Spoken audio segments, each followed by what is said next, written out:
I don't know. Good evening, ladies and gentlemen.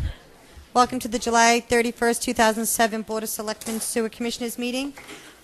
The agenda, we're going to waive citizens' participation and announcements and the consent agenda because we have a 7:15 hearing, and that is a show cause for the all-alcoholic inn holders license for Harbor Watch. If you'd like to come forward, and handling the hearing for us will be Town Council Richard Bowen. So, Rich, you want to come up and take this? Thank you.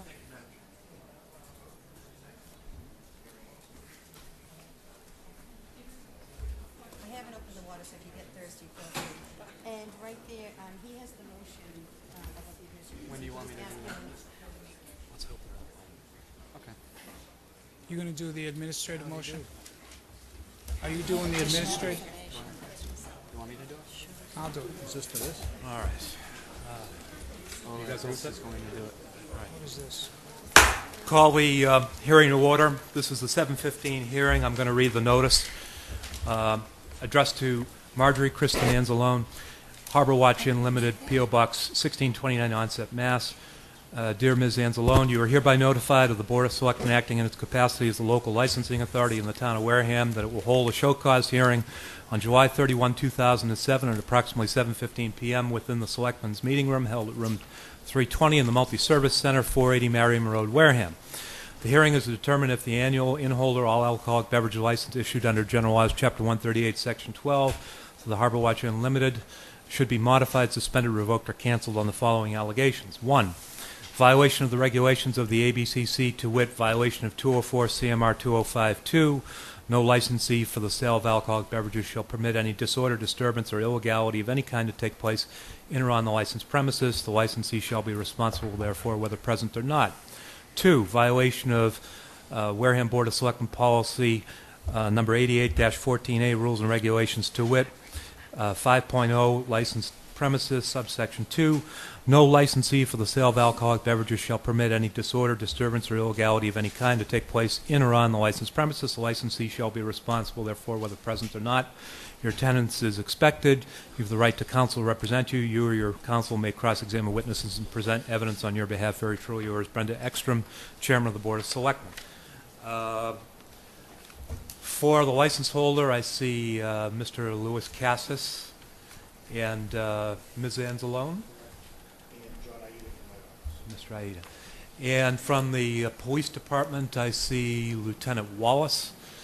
What I'm going to do is, before we start off, I'm going to ask that anybody who intends to appear and testify in this matter stand and raise your right hand. Okay. Do you swear to tell the truth, the whole truth, and nothing but the truth, so help you God? Okay, thank you. You may be seated. And as a preliminary motion from the board, Jim, you had a motion. Madam Chair, I move to take administrative notice of the contents of the license holder's file. Is there a second? Second. Discussion? There being none, all those in favor of the motion signify by saying aye. Aye. All those opposed? All right. Now moving forward with the hearing.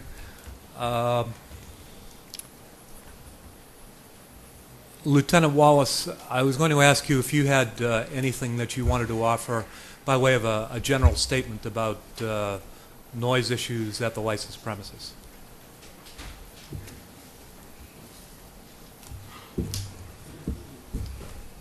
Good evening.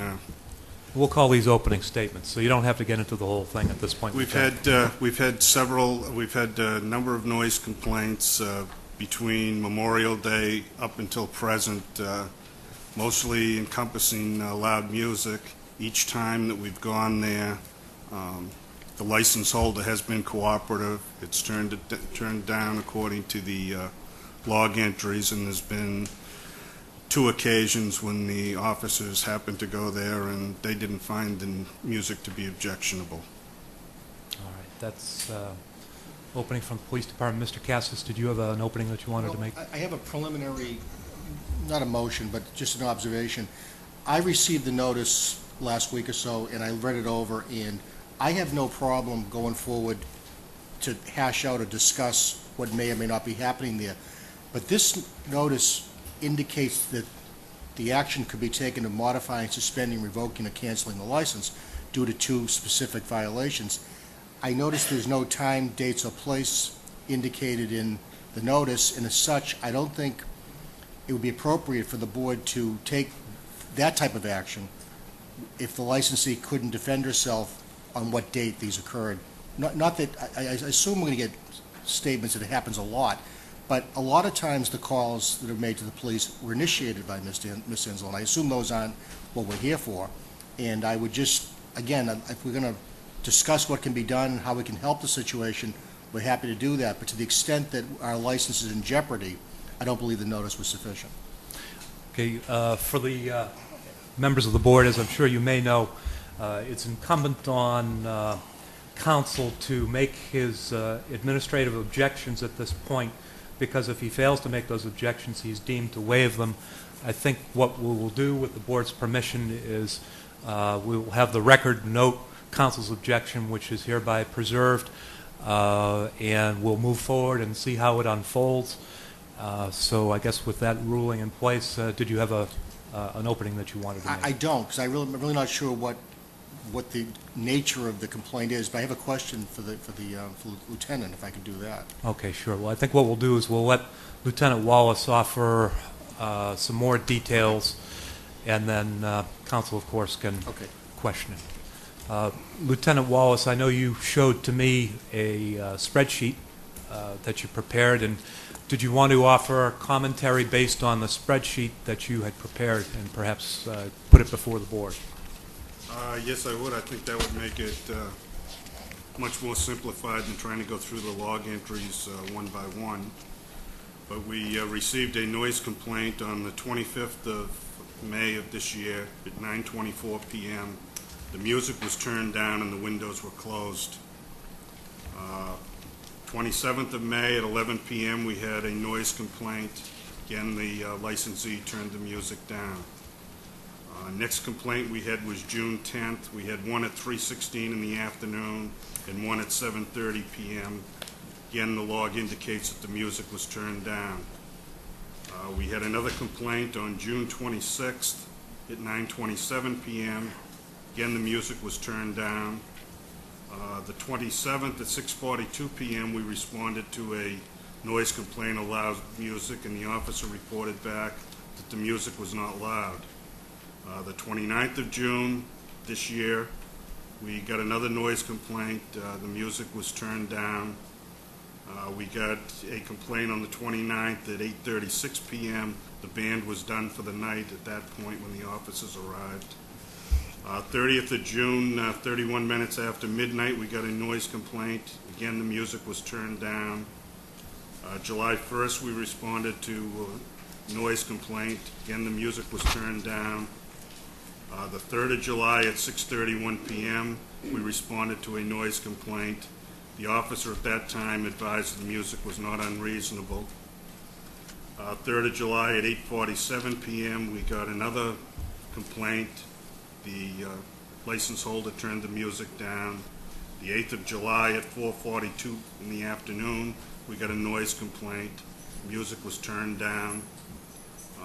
The 12th of July at 5:44 p.m. and 7:57 p.m., we got complaints. The music was turned down.